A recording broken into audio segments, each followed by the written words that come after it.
রাজধানীতে অবস্থান কর্মসূচির পাশাপাশি সারা দেশে কর্মবিরতি পালন করছেন প্রাথমিক শিক্ষকরা। এ নিয়ে আরও জানাতে যুক্ত হচ্ছেন শেরপুর থেকে তারিকুল ইসলাম ও নোয়াখালী থেকে মাওলা সুজন। প্রথমে যাচ্ছি শেরপুরে। তারিকুল, শিক্ষকরা কি বলছেন বিস্তারিত জানাবেন। শাইলা, সারা দেশের ন্যায় শেরপুরেও কিন্তু প্রাথমিক শিক্ষকদের কিন্তু পূর্ণ দিবসে কর্মবিরতি কিন্তু চলছে।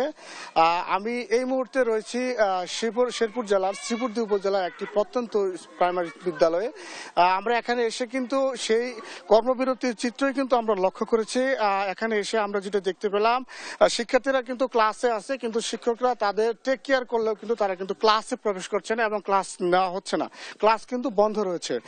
আমরা শিক্ষকদের সাথে কথা বলেছি। শিক্ষকরা কিন্তু বাচ্চাদের যে এই পড়াশোনার যে একটা গ্যাপ তৈরি হচ্ছে, তারা কিন্তু মানবিকভাবে বিবেচনা করলেও সামগ্রিক দৃষ্টিকোণ থেকে কেন্দ্রীয় নির্দেশনার অংশ হিসেবে তারা কিন্তু ক্লাস বন্ধ রেখেছে। আমি এখন একটু কথা বলতে চাচ্ছি মথুরাদি সরকারি প্রাথমিক বিদ্যালয়ের প্রধান শিক্ষকের সাথে। আমি একটু জানতে চাইবো যে আপনারা শিক্ষার্থীদের এই পড়াশোনা বন্ধ করে যে আন্দোলন করছেন, আসলে আপনারা আন্দোলনটা আসলে কি চাচ্ছেন আমাদেরকে একটু জানাবেন। ধন্যবাদ আপনাকে। আমরা সহকারী শিক্ষকরা 3 দফা দাবি নিয়ে আমরা সারা বাংলাদেশে মাঠে নেমেছি। 3 দফা দাবির পরিপ্রেক্ষিতে সেই কর্মসূচির অংশ হিসেবে আমরা এখানে কর্মবিরতি দিচ্ছি। গতকালও পূর্ণ দিবস কর্মবিরতি ছিল, আজকেও কর্মবিরতি আছে। আমরা যদিও ক্ষতি হচ্ছে শিশুদের, খুব খারাপ লাগছে আমাদের, কিন্তু আমাদের 3 দফা সম্মানের একটা প্রশ্ন আমাদের। শাইলা, আপনি শুনছিলেন একজন শিক্ষক কিন্তু তাদের আত্মসম্মানের কথাও কিন্তু বলছেন।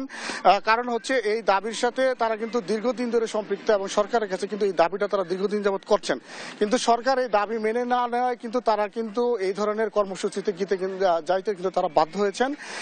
আরেকটা জিনিস শাইলা বলে রাখি, শিক্ষকদের মনের ভিতরে কিন্তু একটা কষ্ট কিন্তু কাজ করছে, কারণ ঢাকায় কর্মসূচিতে শিক্ষকদের উপরে পুলিশের যে বর্বরোচিত যে হামলা, এই হামলায় কিন্তু তারা খুবই মনক্ষুণ্ণ হয়েছেন এবং এই বিচারও কিন্তু তারা দাবি করেছেন। এই তথ্য জানানোর জন্য নোয়াখালীতে অপেক্ষা করছেন আমাদের সহকর্মী সুজন। নোয়াখালীতে শিক্ষকদের কর্মবিরতির সর্বশেষ কি চিত্র রয়েছে সেটা আমাদের একটু জানাবেন। তারিকুল, আপনাকে ধন্যবাদ। আপনি শেরপুরের যে প্রাথমিক শিক্ষকদের কর্মবিরতির কথা বলছিলেন, তা আমি যদি এখন নোয়াখালীর চিত্র বলতে চাই, যে সেটি হচ্ছে যে সকাল থেকে আমি নোয়াখালী জেলা শহরের বিভিন্ন যে প্রাথমিক বিদ্যালয়গুলো রয়েছে সেগুলো ঘুরে আমি দেখেছি। আসলে যে প্রতিটি বিদ্যালয় কিন্তু এরকম ফাঁকা পড়ে রয়েছে, শ্রেণীকক্ষে শিক্ষার্থীরা একদম আসেনি বলতে গেলেই, এভাবে ফাঁকা পড়ে আছে প্রতিটি স্কুলের শ্রেণীকক্ষ, প্রতিটি যে বেঞ্চ আপনি দেখছেন খালি পড়ে রয়েছে। শিক্ষার্থীরা যে শিক্ষকরা কর্মবিরতি পালন করছে এটি জানার পরে আসলে তাদের অভিভাবকরাও শিক্ষার্থীদের কার স্কুলে পাঠাচ্ছে না, কেননা তারা জানে যে সারা দেশব্যাপী শিক্ষকদের কর্মবিরতি চলছে। তো আমি এখন এই বিষয়ে কথা বলার চেষ্টা করব। যে আমি নোয়াখালী জেলা শহরে রয়েছি, নোয়াখালী জেলা শহরে কিছু প্রাথমিক শিক্ষকরা রয়েছেন, সহকারী শিক্ষকরা রয়েছেন, আমি তাদের সাথে কথা বলার চেষ্টা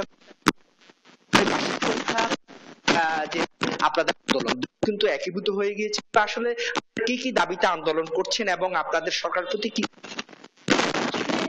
এই মুহূর্তে দাবির কথা বলতে গেলে বলতে হয় আজ এ দাবি নতুন নয়, এটি অনেক পুরনো। বারবার শিক্ষকরা প্রতারিত হচ্ছে এবং আমরা আমাদের বাচ্চাদের কাছে ফিরে যেতে চাই শিক্ষার্থীদের কাছে নিজের আনন্দঘন পাঠদান পরিবেশে। সম্মানিত দেশবাসী, আজ দুঃখ ভারাক্রান্ত মনে বলছি, সামনে তৃতীয় প্রান্তিক মূল্যায়ন। কোমলমতি শিক্ষার্থীদের পড়াশোনার অমূল্য সময় নষ্ট করতে চাই না। যদি না জাতি গঠনের কারিগরদের রাষ্ট্রীয়ভাবে অবহেলিত, নির্যাতিত, নিপীড়িত না করা হতো। বারবার মাননীয় শিক্ষা প্রসারণ প্রধানের মাধ্যমে সরকার দৃঢ় চিত্তে বলতে চাই, যথাযোগ্যভাবে যদি আমাদের এই দাবিগুলো, যৌক্তিক দাবিগুলো মেনে নিন, আমাদেরকে আমাদের বাচ্চাদের কাছে ফিরিয়ে দিন। আমাদের যৌক্তিক দাবিগুলো হচ্ছে 10ম গ্রেড প্রদান, 10 বছর ও 16 বছর উচ্চতর গ্রেড প্রদান, শতভাগ বিভাগীয় পদোন্নতি। আমি সম্মানিত দেশবাসীর কাছে বলতে চাচ্ছি এবং আমাদের শিক্ষা প্রশাসনের কাছে বলতে চাচ্ছি, আপনারা যারা প্রধান আছেন তাদের কাছে আমার বিনীত অনুরোধ, আপনারা সবাই জানেন, if we development our child, if we development our nation, we must be everything to level in the base level, our primary level. So I request my honorable persons, please, you could be think and you would be honestly to satisfy result for ourselves. Okay, আমি আপনাদের কাছে বিনীতভাবে বলতে চাই, আপনারা সন্তোষজনকভাবে আমাদের সম্মানিত দাবিগুলো মেনে নেবেন এবং যথাযোগ্য শিক্ষকের মর্যাদা দিবেন।